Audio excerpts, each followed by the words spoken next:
শুরু। হ্যালো, আসসালামু আলাইকুম।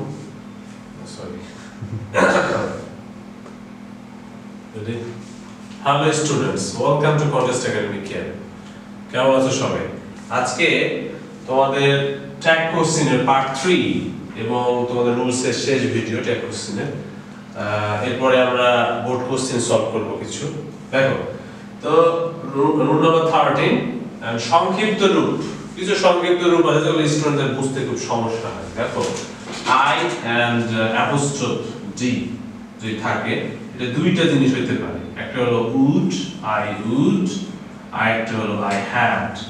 এখন এখানে একটা কোশ্চেন আছে, সেটা হলো কখন আমি আই উড ধরবো আর কখন আই হ্যাড ধরবো। মনে রাখবা, যদি দেখো যে এটার পরে V1 আছে, তার ভার্বের প্রেজেন্ট ফর্ম আছে, তাহলে সেটা আই উড হবে, কারণ এটা মোডাল অক্সিলারি, এর পরে সবসময় V1 হয়। আর যদি এটার পরে ভার্বের V3 থাকে, তাহলে বুঝবা এটা কি হবে, আই হ্যাড হবে। ওকে, তো দেখো, যেমন এখানে লিখেছি আই উড মিট ইউ, তাহলে এটার উত্তর কি হবে, উডন্ট, অর্থাৎ এটার সাথে নট উডন্ট আর উডন্ট আই হবে, সরি উডন্ট আই। ওকে, এরপরে দেখো, এইভাবে যদি সংক্ষিপ্ত থাকে, আই এর পরে ডাবল এল, আই উইল, এই যে সংক্ষেপে যদি ভি ই থাকে, তাহলে I have and eat apostrophe s, it is অথবা it has হতে পারে। and it has হলে কিভাবে বুঝবা, অবশ্যই এরপরে v3 থাকবে। ওকে, এবার দেখো, যদি দেখো has to আছে, তাহলে doesn't। হ্যাঁ, মনে রাখবা, এখানে has to থাকলে কি হতো, এখানে যদি has to থাকতো, তাহলে এখানে উত্তর হইতো doesn't, ধরো he has to আছে, তাহলে হয়তো doesn't he। ওকে, কারণ কি has to থাকলে hasn't he হয়, এটাও হয়, কিন্তু doesn't এটা বেস্ট হয়। ওকে, তারপর দেখো have to, don't, তখন haven't দেওয়া যাবে না। এরপরে had to থাকলে didn't, ought to থাকলে oughtn't, used to didn't। ওকে, খুবই ইম্পর্টেন্ট ছিল নিয়মটা, মনে রেখো। অর্থাৎ এগুলি আসলে আমরা বেশি ভুল করি। এরপরে আসো রুল নাম্বার 15।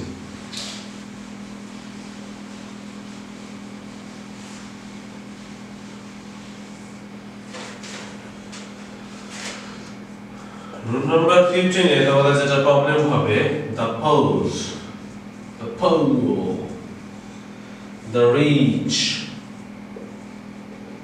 the pious, অর্থাৎ ধার্মিকেরা। এই দা যুক্ত যদি থাকে, অর্থাৎ সকল জাতিকে বোঝায়, পুরো কমিউনিটিকে বোঝায়, ঠিক আছে, এজন্য এগুলো থাকলে দে বসবে, দে বসে, দে বসে। ওকে, তারপরে যদি দেখো ইদার, ইথার বা either, either of the girls, boys, students, অর্থাৎ প্লুরাল, সব প্লুরাল এগুলো, তাহলে কি বসবে, দে বসে। যেমন ধরো এক্সাম্পল দেখো, the poor are not always happy,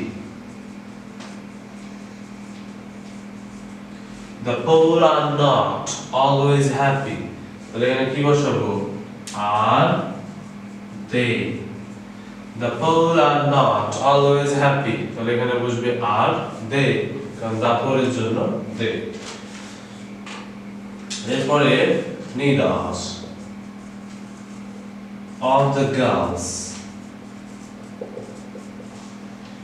is brilliant, is brilliant, তাহলে এখানে কি বসাবো, দেখো is আছে, কিন্তু তোমরা কি করো, is বসায় দাও, আসলে is হবে না, এখানে কি হবে, neither of the girls আছে ভাই, প্লুরাল আছে, তাই এটা is থাকলে is হবে না, কি হবে, are they হবে। আর প্রশ্ন হলো এখানে are they কেন হলো,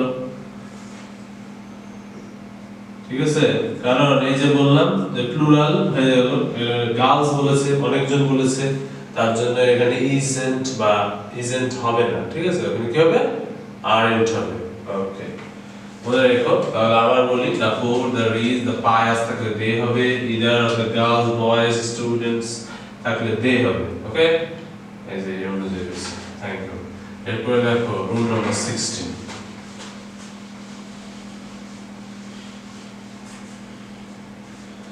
রুল নাম্বার 16, লাস্টের দিকে রুলস গুলো একটু বেশি গুরুত্বপূর্ণ, এজন্য যেগুলো প্যাচ দিয়ে যদি দেয়, অর্থাৎ যদি প্রশ্ন একটু কঠিন করে, তাহলে তোমাদের এরকম টাইপের আসে, as well as অথবা along with,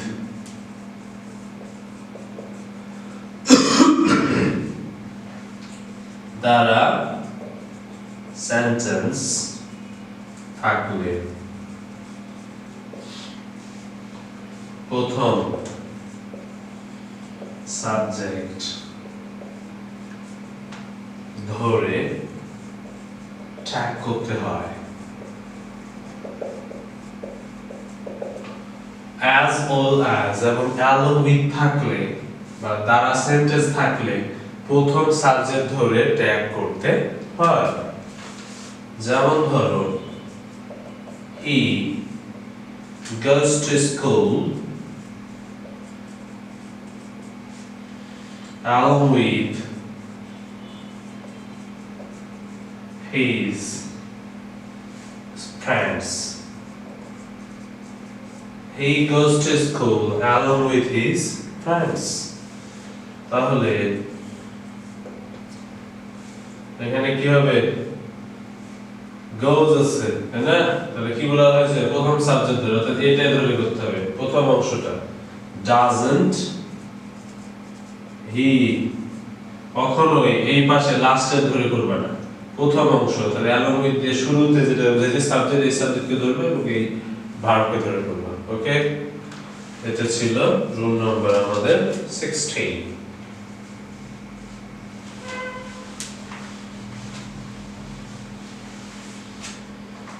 এরপর দেখো rule number 17, proverb. Proverb means কি? প্রোভার্ব অর্থ প্রবাদ বাক্য। প্রোভার্ব বা প্রবাদ বাক্যকে প্লুরাল, অর্থাৎ দেখে প্লুরাল মনে হলেও কি হবে, ইট বসে। যেমন ধরো, all that glitters is not gold.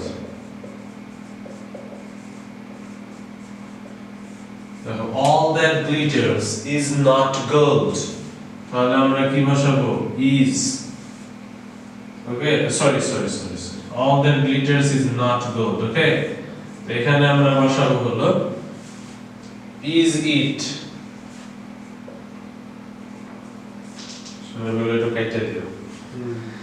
all that glitters is not gold, অর্থাৎ এখানে কি বলা হয়েছে, প্রবাদ বাক্যকে প্লুরাল মনে হলেও, এই যে গ্লিটার্স আছে, দেখে সবাই মনে করবে ওটা প্লুরাল। গ্লিটার্স অর্থ অ্যাকচুয়ালি চকচক করা, তো চকচক কখনো প্লুরাল হয়? চকচক করছে তো তুমি দেখতে পাচ্ছ, জাস্ট অনুমান করা।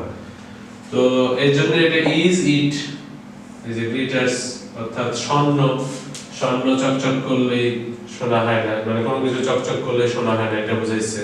তাই এখানে কি হবে, ইজ ইট হবে। ওকে, এবার লাস্ট, একদম লাস্ট রুলসে চলে এসেছি আমরা। এটা খুবই ভালোভাবে মনে রাখবো ভাই, কারণ এটা যদি কোনো স্কুলে বা কোথাও দেয়, অনেক স্টুডেন্ট ভুলায় ফেলে। আমরা তো দেখি প্র্যাকটিস করতে গেলে আমাদের স্টুডেন্টরা অনেক ভুল করে। যেমন ধরো, প্রদত্ত সেন্টেন্সটি, অর্থাৎ যে সেন্টেন্সটা দেওয়া থাকে, প্রদত্ত সেন্টেন্সটি কমপ্লেক্স হলে, কমপ্লেক্স বুঝো তো, কমপ্লেক্স সেন্টেন্সে ট্যাগ করার সময়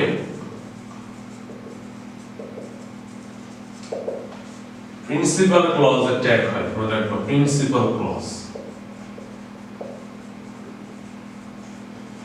প্রিন্সিপাল ক্লজের ট্যাগ হয়। আর প্রিন্সিপাল ক্লজ কি সেটা নিয়ে আমি একটা শর্টস ছাড়বো, আমাদের চ্যানেলে থাকবে, দেখে নিও। ঠিক আছে? এখন প্রিন্সিপাল ক্লজ দিয়ে ট্যাগ হয়, যেমন ধরো আমি একটু ধারণা দিচ্ছি এখানে, if you want I will help you, এর অর্থ কি? যদি তুমি চাও আমি তোমাকে সাহায্য করব। তাহলে if যুক্ত আছে, দেখো এখানে দুইটা বাক্য, খণ্ড বাক্য বলা এগুলোকে বাংলায়। হ্যাঁ, যেমন বাংলায় থাকে স্বাধীন খণ্ড বাক্য, অধীন খণ্ড বাক্য। ইংলিশে ঠিক তেমনি, এটা হলো সাবঅর্ডিনেট ক্লজ, এটা হলো প্রিন্সিপাল ক্লজ বা মেইন ক্লজ। তাহলে মনে রাখবা, যদি তুমি চাও, এরকম কোনো বাক্য হয়, যদি তুমি চাও এই আমি তোমাকে সাহায্য করব, এটা বাক্য হয়। তাহলে যে বাক্যটা পরবর্তী বা আরো একটি বাক্যের উপর নির্ভরশীল তাকেই বলা হয় সাবঅর্ডিনেট ক্লজ। আর মেইন ক্লজ কারোর উপর নির্ভর করে না। তাহলে আই উইল হেল্প ইউ, এটা হলো এখানে মেইন ক্লজ বা প্রিন্সিপাল ক্লজ। তাহলে এখানে আমাকে এই ক্লজ ধরে করতে হবে, অনেক এইটা ধরে করতে যায়, তখন ভুল হয়ে যায়। তাই বলে আবার ভাই বোন না যে এটা সবসময় শুরুতেই থাকবে, তা কিন্তু না। চেনার একটা সোজা করলো বিভিন্ন কনজাংশন যুক্ত থাকবে, যেমন ধরো if, but, and, or, not only but also, though, although, এগুলো। ঠিক আছে? আর অনলি থাকতে পারে। তো উইল, তাহলে এটা হবে কি won't I, okay, won't I। তাহলে কি বললাম, তো সেন্টেন্সটি কমপ্লেক্স হলে ট্যাগ করার সময় প্রিন্সিপাল ক্লজে ট্যাগ হয়, কখনোই সাবঅর্ডিনেট ক্লজে ট্যাগ হয় না। ইউর অনার, বুঝতে পেরেছেন? তো আপনারা এই ট্যাগ কোশ্চেন আমার বোঝানো হয়ে গেল মোটামুটি আপনাদের তিনটা পার্টে। এখন সমস্যা হলো practice makes a man perfect, এটা আমাদের কন্টেস্টের মডিউল। তো যদি চর্চা করেন বাবা আপনারা, যেমন হিরো আলম চর্চা করতে করতে গায়ক হয়ে গেছে, সে গায়ক জানলে গায়ক নাকি, তো দেখা গেছে এই করতে করতে এই জিনিসটা চর্চা করতে করতে সে অনেক দূর চলে গেছে। তো আপনারাও ভাইবেন না যে পারবেন না, যা শিখবেন তাই চর্চা করবেন, তাহলে ভালো পারবেন। ট্যাগ কোশ্চেন আমাদের রুল শিখলেই হবে না, এগুলোর পাশাপাশি প্র্যাকটিস চালিয়ে যেতে হবে। এর জন্য আপনাদের পরবর্তী ভিডিওতে থাকবে বিভিন্ন বোর্ডের সলভ কোশ্চেন গুলা।